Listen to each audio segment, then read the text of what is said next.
Hello friends. आज अपन chemistry के atom वाले चैप्टर को आगे करते हैं।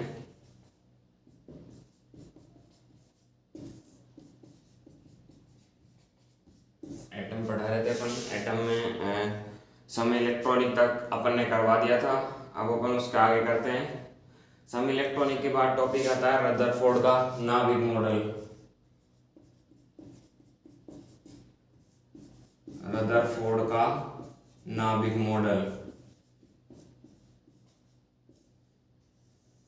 रदरफोर्ड का नाभिक मॉडल क्या है? इसमें रदरफोर्ड ने क्या किया था? रदरफोर्ड ने एक सोने की पतली झिल्ली ली थी, उस पर रेडियोएक्टिव तत्वों का विकिरण, उस पर रेडियो तत्वों का बौछार की थी।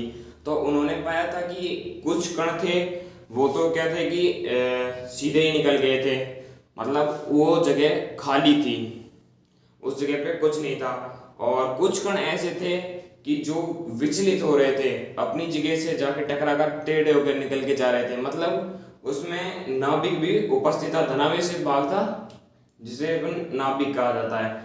उसके बाद उसमें से लाखों कणों की बौछार की गई थी, उसमें से एक कण ऐसा था जो कि अपने पथ से वापस सीधी 180 के 180 डिग्री कोण पर वापस लौट कर आया था।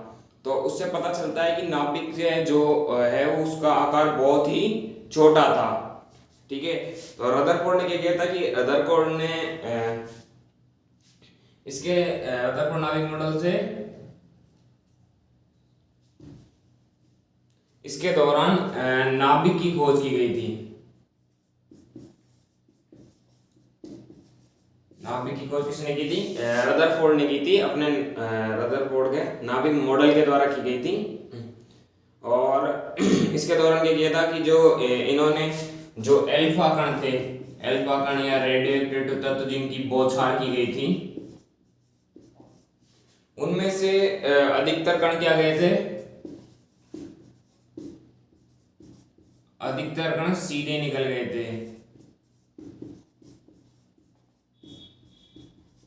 इससे पता चलता है कि परमाणु का अधिकांश भाग कैसा था? खाली था।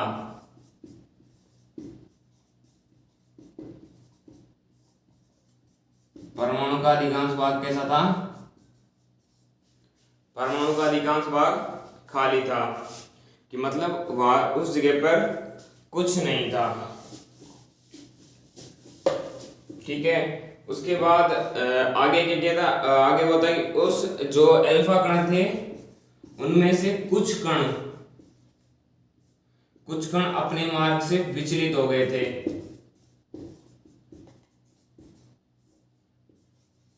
विचलित हुए तो मतलब वहां पर धनावेशित भाग उपस्थित था।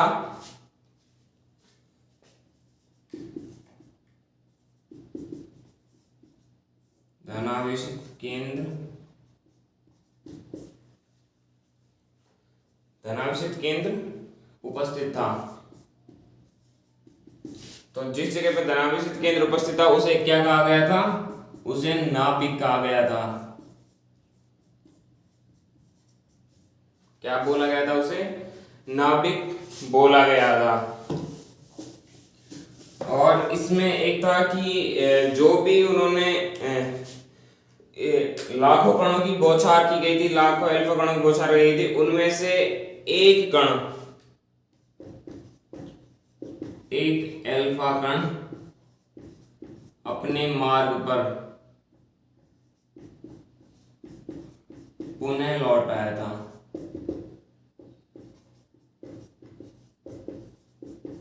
इससे पता चलता है कि जो नाभिक है वो अत्यंत सूक्ष्म आकार का, अत्यंत छोटा था।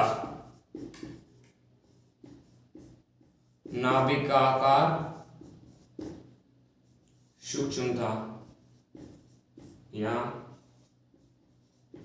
अत्यंत सूक्ष्म था, मतलब नाभिक बहुत ही छोटा था। नाभिक में क्या होता है? नाभिक में न्यूट्रॉन और प्रोटॉन पाए जाते हैं, इन्हें संयुक्त रूप से न्यूक्लियॉन बोला जाता है।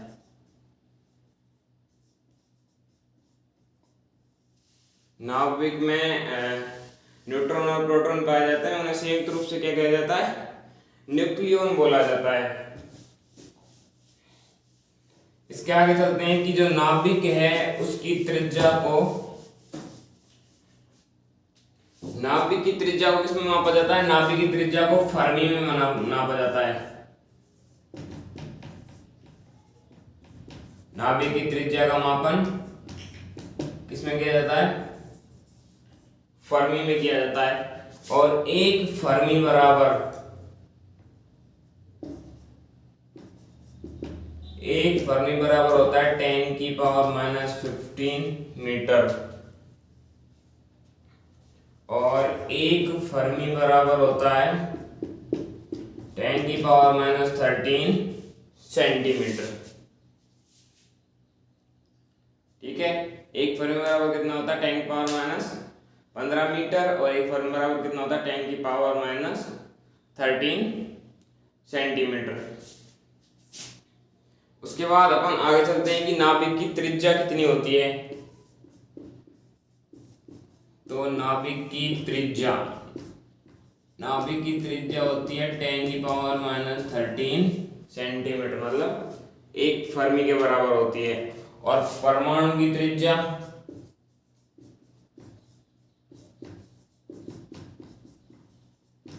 परमाणु की त्रिज्या होती है 10 की पावर माइनस 8 सेंटीमीटर। परमाणु की त्रिज्या कितनी होती है? परमाणु की त्रिज्या होती है 10 की पावर माइनस 8 सेंटीमीटर। उसके बाद अपन आगे चलते हैं नाभिक की त्रिज्या,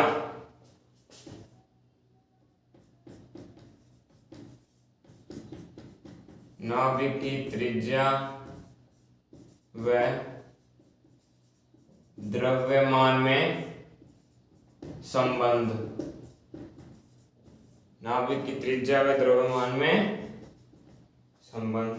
नाभिक की त्रिज्या व द्रव्यमान संबंध होता है Rn बराबर R0 A 1/3 इंटू 1.33 इंटू 10 की पावर माइनस 13 सेंटीमीटर। नाभिक की त्रिज्या और द्रव्यमान संबंध क्या होता है? Rn बराबर R0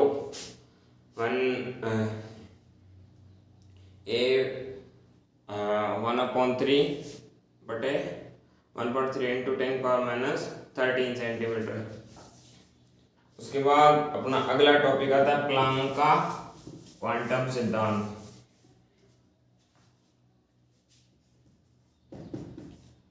प्लांक का क्वांटम सिद्धांत,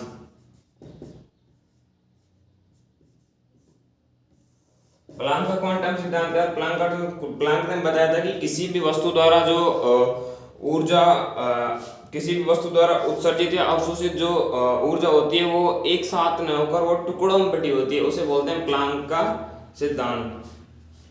किसी भी वस्तु द्वारा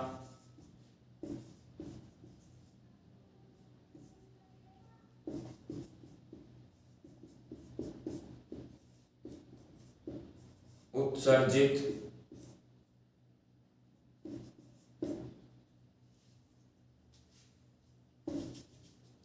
किसी भी वस्तु द्वारा उत्सर्जित या अवशोषित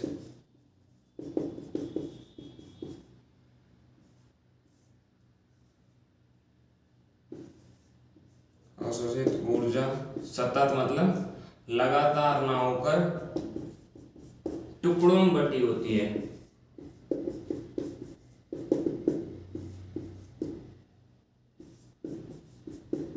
टुकड़ों में बटी होती है, और इन टुकड़ों को उन्होंने क्या बोला था? क्वांटम बंडल या फोटोन।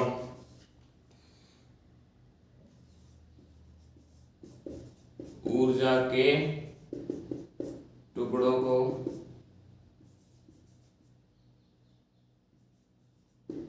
क्वांटम फोटोन या बंडल बोला गया।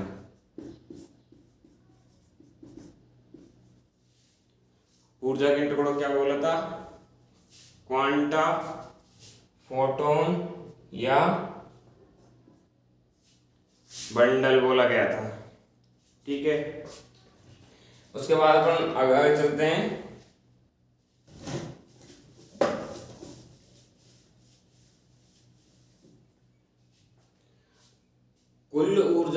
फोटोन की आवृत्ति के समानुपाती होती है। कुल ऊर्जा फोटोन की आवृत्ति के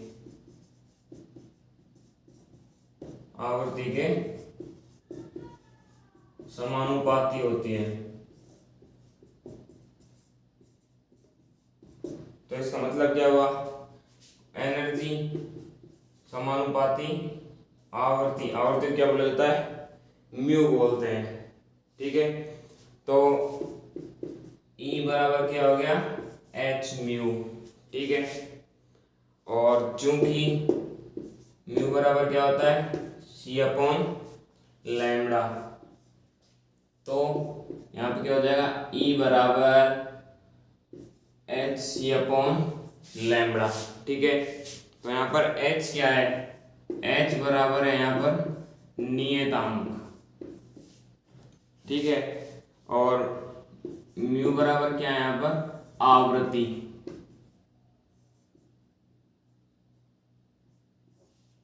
म्यू बराबर क्या है यहाँ पर, आवृत्ति। और C बराबर क्या है यहाँ पर, प्रकाश का वेग।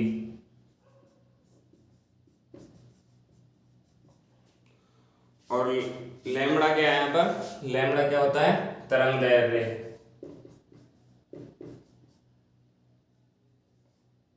तरंग दैर्ध्य, लैम्बडा बराबर क्या होता है, तरंग दैर्ध्य। हमें पता है प्रकाश का वेग, प्रकाश का वेग हमेशा कितना होता है, प्रकाश का वेग होता है 3 × 10⁻⁸ 10 की पावर 3 × 10⁸ सेंटीमीटर। और h जो यहाँ पर नियतांक है, उस नियतांक का मान होता है 6 × 6 to 6 × 10⁻34। ठीक है, और ये तो होता है अपना जूल सेकंड में, और एक होता है 6 × 6 to 6 × 10⁻27, ये होता है अर्ग में।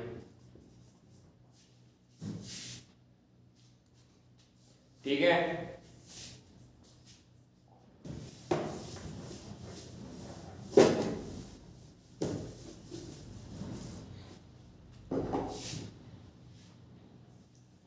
तो कुल ऊर्जा बराबर क्या हुआ,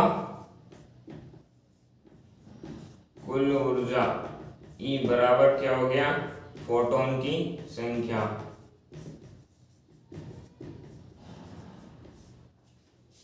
कुल ऊर्जा बराबर फोटोन संख्या। तो एक फोटोन की ऊर्जा कितनी हुई, एक फोटोन की ऊर्जा, ऊर्जा किसे कर रहे हैं, इंडिकेट E से, तो बराबर हो गई H म्यू। ठीक है, क्योंकि यहाँ पे होती है NH म्यू। कुल ऊर्जा बराबर क्या होती है, NH म्यू, फोटोन की संख्या। N बराबर क्या है यहाँ पर, फोटोन की संख्या है। ठीक है, तो दो फोटोन की ऊर्जा क्या होगी, 2H म्यू। तीन फोटोन की क्या होगी, 3H म्यू। कितना दे दे, चार फोटोन कितनी हो जाएगी, 4H म्यू। 10 फोटोन कितनी हो जाएगी, 10H म्यू।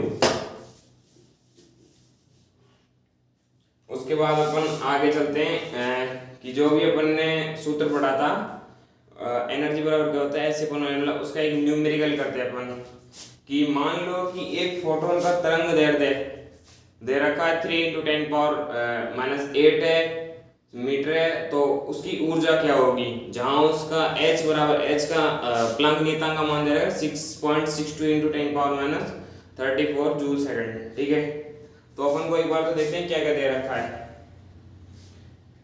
तरंग दैर्ध्य दे रखा है लैम्बडा बराबर 3 × 10⁻⁸ मीटर दे रखा है। ठीक है, और H दे रखा है 626 × 10⁻30 जूल सेकंड। ठीक है, और निकालना क्या है अपन को, एनर्जी निकालनी है। ठीक है, तो अपना फॉर्मूला क्या था एनर्जी निकालने का, E बराबर hc/लैम्बडा। देखो एनर्जी तो अपन को निकालनी है, h नियतांक का मान दे रखा है, लैम्बडा का मान दे रखा है, c क्या है यहाँ पर प्रकाश का वेग, और अभी बताया था मैंने प्रकाश के वेग का मान क्या होता है 3 × 10⁸ मीटर पर सेकेंड। ठीक है, तो अपने पास सारे मान अवेलेबल है, c बराबर 3 × 10⁸ मीटर सेकेंड। ठीक है, अब देखते हैं एनर्जी बराबर h का मान कितना है 626 × 10⁻34 और c का मान है यहाँ पर 3 × 10⁸ बटे लैम्बडा का मान कितना दे रखा है 3 × 10⁻⁸। देखो 3 से 3 कट गया, 10⁸ से 10⁻⁸ नहीं कट सकती, तो अपन नीचे वाली को घात को ऊपर ले जाएंगे तो किसमें बदल जाएगी प्लस में। ठीक है, तो E बराबर 6.626 × 10⁻34 × 10⁸ इंटू नीचे 10 की पावर प्लस कितनी ऊपर माइनस कितनी ऊपर जाके कैसी हो गई प्लस की, तो टोटल कितने हो गए 10 की पावर -16 34। तो एनर्जी बराबर 626 × 10⁻34 × 10 की पावर कितनी हो गई 16, तो 10 की पावर -34 में से 10 की पावर 16 घटा देंगे तो अपना मान आ जाएगा एनर्जी बराबर 626 × 10 की पावर -18 जूल। यही अपन को निकालना था। कोई प्रॉब्लम?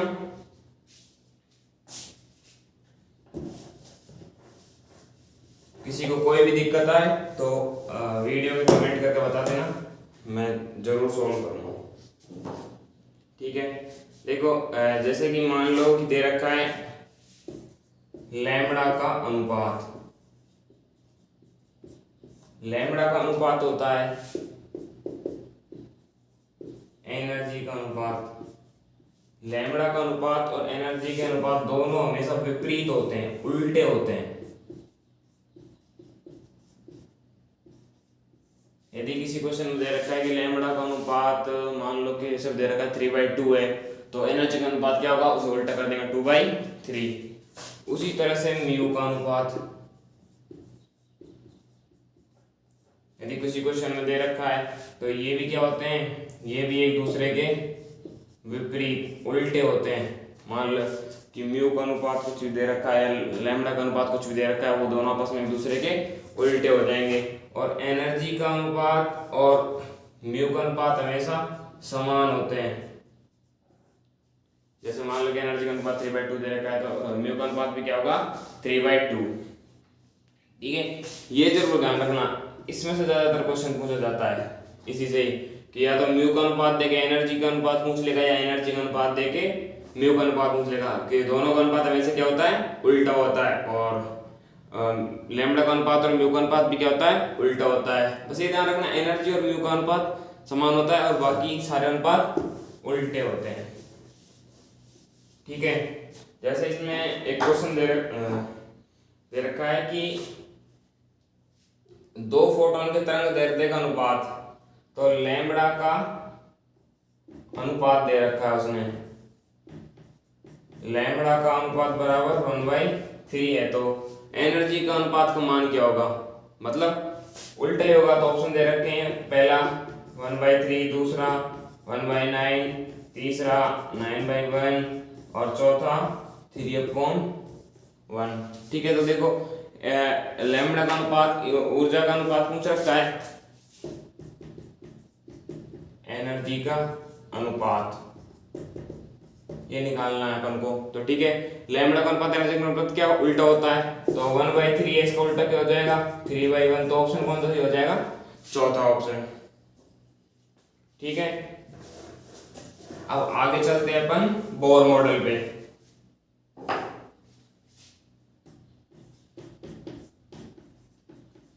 बोर मॉडल,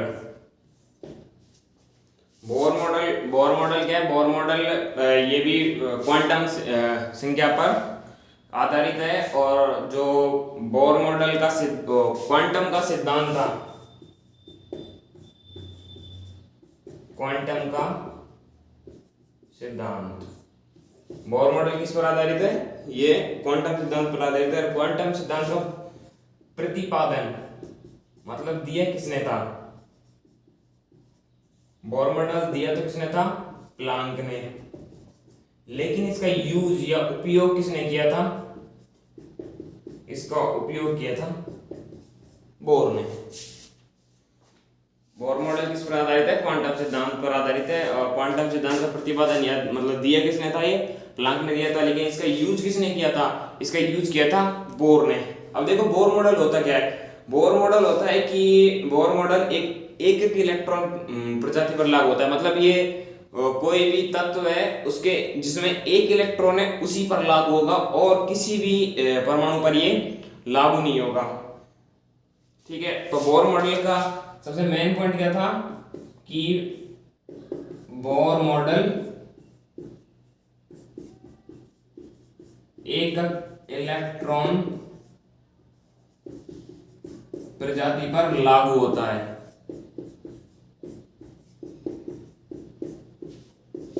किस पर लागू होता है? ये बस एक बोर मॉडल है जो एक एक प्रजाति इलेक्ट्रॉन पर ही लागू होता है। अब देखो कि कैसे लागू होता है कि जिसमें तत्व में, अब काफी तो बोलेंगे कि एक इलेक्ट्रॉन तो बस हाइड्रोजन में होता है, उसके अलावा किसी में एक इलेक्ट्रॉन नहीं होता।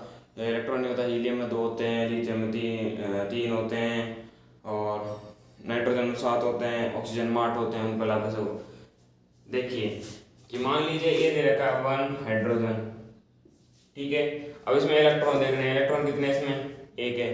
तो मतलब बोर मॉडल इस पर लागू हुआ।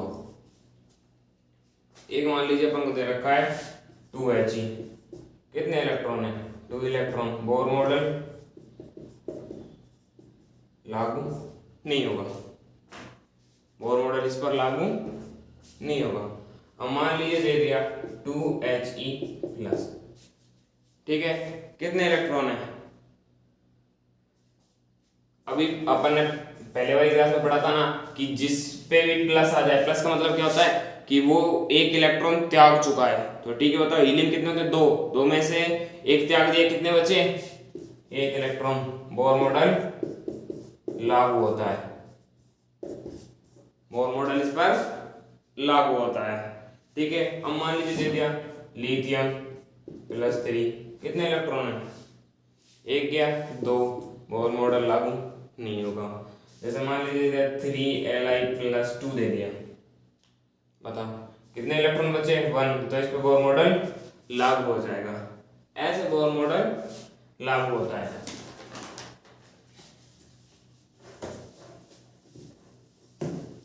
अब पढ़ेंगे अपन बोर मॉडल की अवधारणाएं।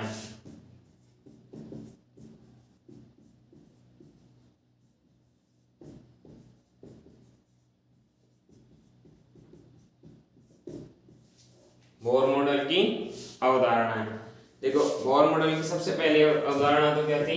नंबर 1 कि इलेक्ट्रॉन नाभिक के चारों ओर जिस वृत्ताकार पथ में चक्कर लगाते हैं, ये इसका नाभिक है। कि इलेक्ट्रॉन नाभिक के चारों ओर जिस वृत्ताकार पथ में चक्कर लगाते हैं उसे क्या बोलते हैं? कोश, ऊर्जा स्तर या फिर कक्षा बोला जाता है।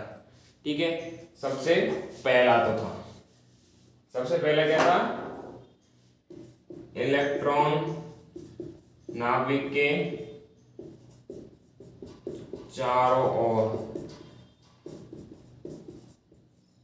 जिस पथ पर चक्कर लगाते हैं उसे क्या बोलते हैं? कक्षा, कोश या ऊर्जा स्तर कहते हैं। ठीक है, नंबर 2 आता है जो इलेक्ट्रॉन का कोणीय संवेग है,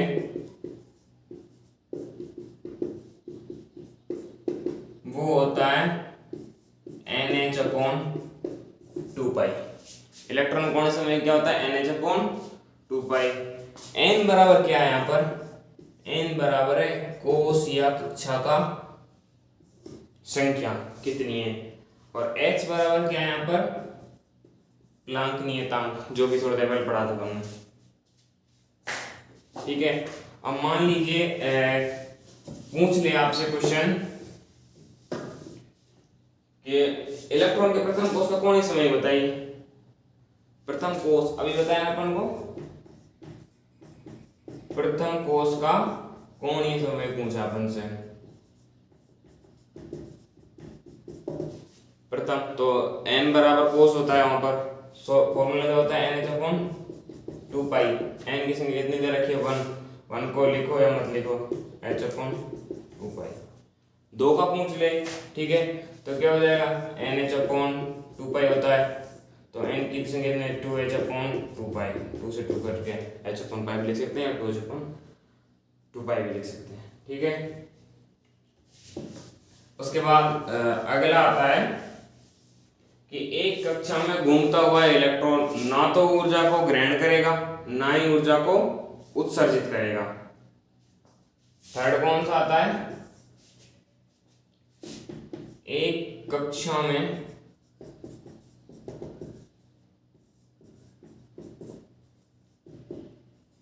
घूमता हुआ इलेक्ट्रॉन ना ऊर्जा ग्रहण करेगा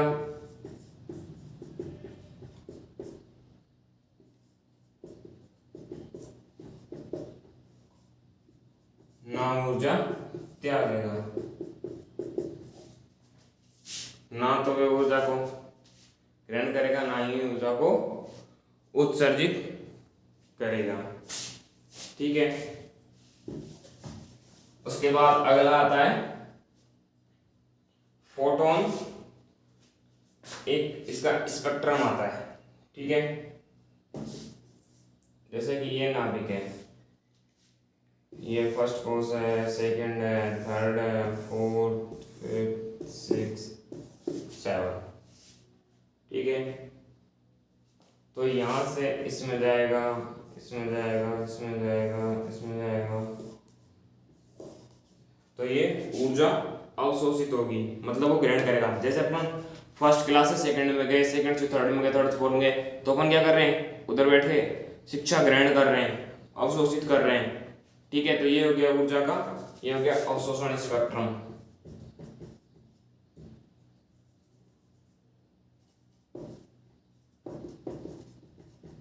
अवशोषण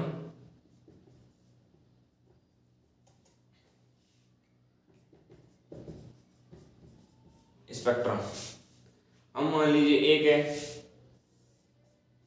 7 से 1 में, 7 से 2 में, 7 से 3 में, 7 से 4 में, 6 में। ये क्या हो गया, ये मतलब ऊपर से नीचे आ रहा है, मतलब ऊर्जा को छोड़ रहा है, उत्सर्जित कर रहा है। जैसे कि मान लीजिए कोई टीचर है, अपन को पढ़ा रहा है, वो सारी चीज पढ़ के, तो वो क्या कर रहा है, अपन को शिक्षा दे रहा है, मतलब उसका उत्सर्जन कर रहा है। तो ये क्या हो गया, उत्सर्जन स्पेक्ट्रम। ठीक है, अब देखिए इसका उपयोग कहाँ पे होगा।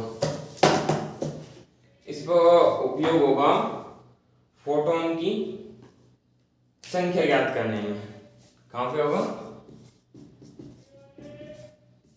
फोटोन की संख्या ज्ञात करने में। देखिए, जैसे कि मान ले दे रखा है कि कोई फोटोन n बराबर 7 से डायरेक्ट n बराबर 1 में आ गया और तीर का निशान ऐसे लगा हुआ है। ये भी देखना जरूर होता है कि तीर का निशान n बराबर 1 से 7 में लगा या 7 से 1 में लगा है। तो देखिए कि डायरेक्ट वो n बराबर 7 से 6 में गया है। कहाँ गया है, n बराबर 7 से 6 में, मतलब 7वें से छठे में आया। तो बताओ अवशोषण करेगा उत्सर्जन, 7वें से छठे में आएगा तो उत्सर्जन ही करेगा, सिंपल बात है।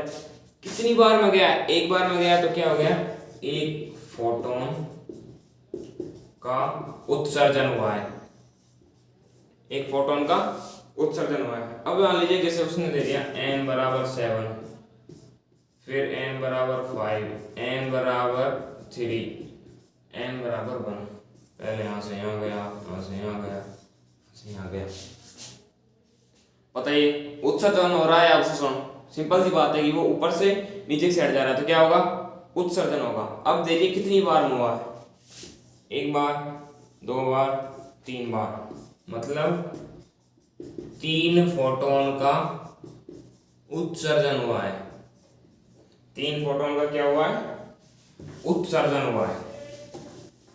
अब मान लीजिए वो ऐसे ना देके ऐसे दे दे कि n बराबर 6, n बराबर 2, कि वो n बराबर 2 से n बराबर 6 में आ रहा है, तो मतलब ऊपर जा रहा है, बढ़ रहा है, ग्रोथ कर रहा है, तो मतलब क्या होगा? अवशोषण कर रहा है। कितनी बार में? 1 बार में, तो 1 फोटोन का अवशोषण कर रहा है, 1 फोटोन का अवशोषण कर रहा है। जैसे मान लो इसमें भी दे दे n बराबर 7, n बराबर 4 और n बराबर 1, ऐसे लगा दे। खूब पता है अपन को कि नीचे से ऊपर आ रहा है तो अवशोषण करेगा। कितने बार में आ रहा है? 1 बार, 2 बार, तो क्या हो गया? 2 फोटोन का अवशोषण। 2 फोटोन का क्या किया उसने? अवशोषण किया है। ठीक है, ये तो थे बोर मॉडल की अवधारणाएं। ठीक है, इसके बाद अपन करते हैं बोर मॉडल के अनुप्रयोग।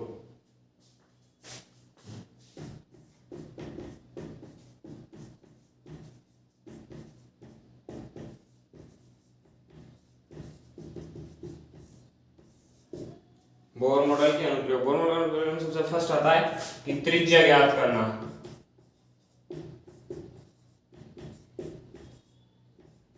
त्रिज्या ज्ञात करना, और त्रिज्या ज्ञात करने का सूत्र क्या होता है?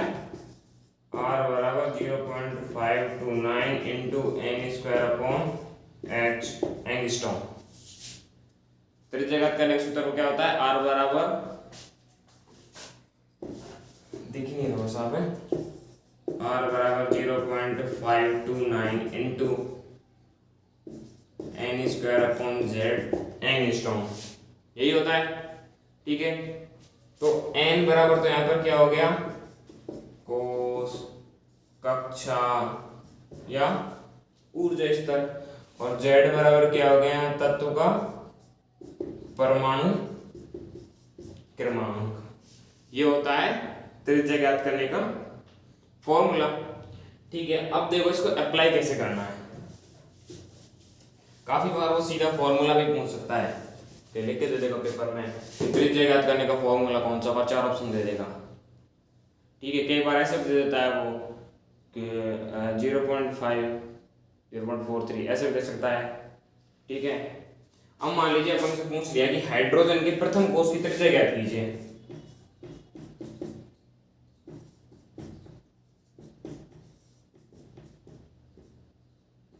प्रथम कोष की त्रिज्या ज्ञात करो, एक क्वेश्चन पूछा। ठीक है, अब देखिए त्रिज्या ज्ञात करने का सूत्र क्या होता है अपने पास? r बराबर 0.529 into n square upon z angstrom. पता अपन को, देखिए n कोस है, कक्षक संख्या दे रखी है अपन को फर्स्ट कोस में, z परमाणु क्रमांक पूछा है, किसके लिए पूछ रहा है? हाइड्रोजन के लिए। हाइड्रोजन का परमाणु क्रमांक कितना होता है? 1 होता है। ठीक है, सीधा सा है, लगा दो फॉर्मूला, 0.529 इंटू 1 का स्क्वायर अपॉन 1, 1 का स्क्वायर 1, 1 दिया तो बाकी ना 0.529 एंगस्ट्रॉम।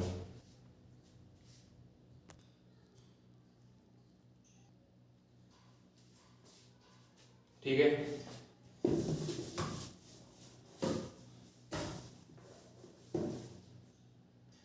अगला देखो, अब पूछ लिया अपन से हाइड्रोजन के सेकंड कोष की त्रिज्या।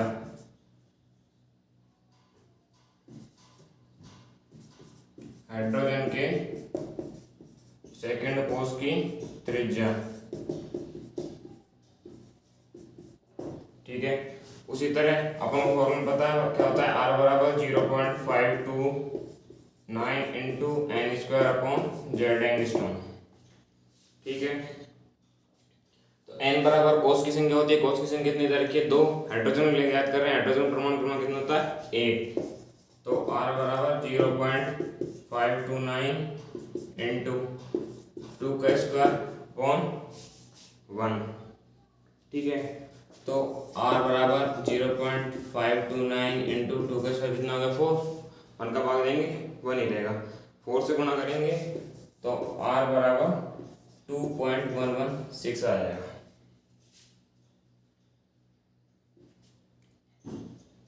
ठीक है, और थर्ड की आप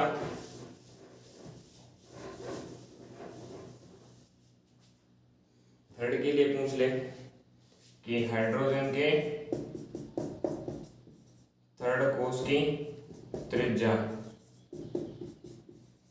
उसके लिए भी सिंपल वही है, r बराबर 0.529 into n square upon Z angstrom बराबर 0.529 इंटू 3 का स्क्वायर अपॉन 1। जेड का 1 होता है, बराबर 0.529 इंटू 3 का स्क्वायर कितना हो गया? 9। तो r बराबर हो जाएगा 4.17761 एंगस्ट्रॉम।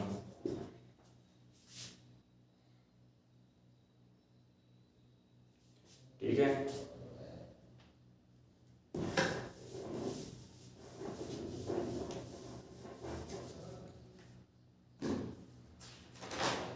अब देखिए कि वो ऐसे ही पूछ सकता है त्रिज्या में कि हाइड्रोजन के प्रथम व द्वितीय कोश की त्रिज्या का अनुपात बताइए। ठीक है, तो उनका अनुपात कैसे निकालना है? हाइड्रोजन के प्रथम व द्वितीय कोश की त्रिज्या,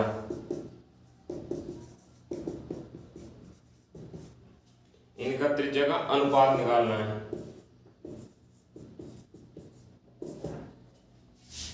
ठीक है, अब देखो इनका दोनों का अनुपात निकालना है, तो प्रथम को तो मान लेंगे अपन r1 बराबर 0.529 into n square upon Z angstrom बटे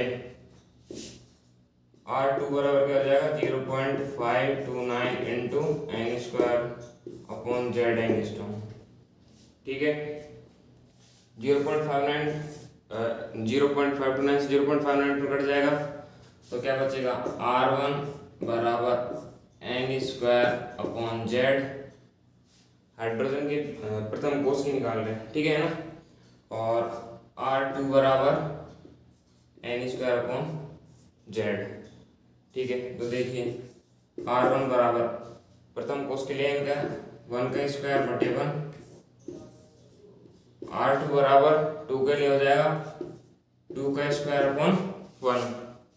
ठीक है, देखिए r1 बराबर 1 का स्क्वायर 1 बटे 1 तो बनी रहेगा, बटे r2 बराबर क्या हो जाएगा? 2 का स्क्वायर कितना हो गया? 4 बटे 1 तो 1 रहेगा, आपस में एक दूसरे गुणा हो जाएंगे। r1 बराबर कितना आ जाएगा? 4 बराबर 1। ठीक है, तो इसका अनुपात सीधा ये अनुपात आ गया, कितना जाएगा? 1/4 अनुपात आ जाएगा इसका। ठीक है, ऐसे भी पूछ सकता है। यदि तृतीय कोश की त्रिज्या प्रथम और तृतीय पूछे तो प्रथम और तृतीय निकाल देंगे इसी तरह से। तो ये कट जाएंगे दोनों, और एन स्क्वायर 1 का स्क्वायर 1 रह जाएगा, यहाँ पर 2 की जगह 3 का स्क्वायर 9 हो जाएगा, तो 1/9, तो उसका अनुपात कितना हो जाएगा? 1/9 हो जाएगा। ठीक है,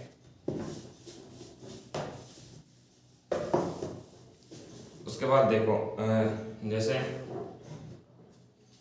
अपन से पूछ लिया जाए कि हाइड्रोजन के प्रथम कोश की त्रिज्या तो दे रखी है अपन को, प्रथम कोश की त्रिज्या बराबर x एंगस्ट्रॉम दे रखी है, तो तृतीय कोश की त्रिज्या क्या होगी ये निकालनी है। ठीक है, सिंपल है, उसी तरह रख लेंगे अपन। प्रथम कोश की त्रिज्या r1 बराबर 0.529 into n square upon Z angstrom और 3 की अपन को निकालनी है। R3 बराबर 0.529 into n square upon Z angstrom. ठीक है, सिंपल अपन को दे रखी है। देखिए दोनों सेम है, हट जाएंगी। R1 बराबर क्या आ जाएगा 1/1 एंगस्ट्रॉम बटे R3 बराबर क्या आ जाएगा 9/1 एंगस्ट्रॉम। ठीक है, तो R1 का मान अपन कितना, R1 मान कितना दे रखा अपन को x बराबर 1 बटे R3 बराबर 9। तो मल्टीप्लाई करेंगे दोनों से क्या आ जाएगा R3 बराबर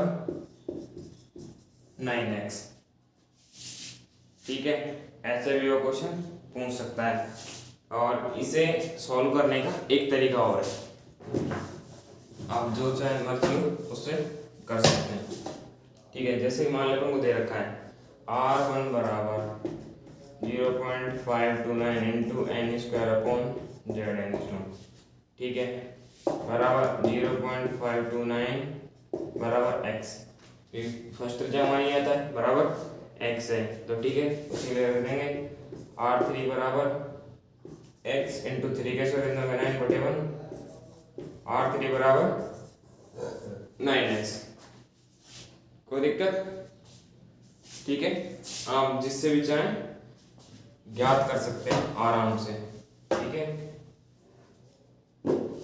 इसके बाद ऊर्जा निकालना अगली क्लास में करेंगे। जल्दी से जल्दी चैनल को सब्सक्राइब करें।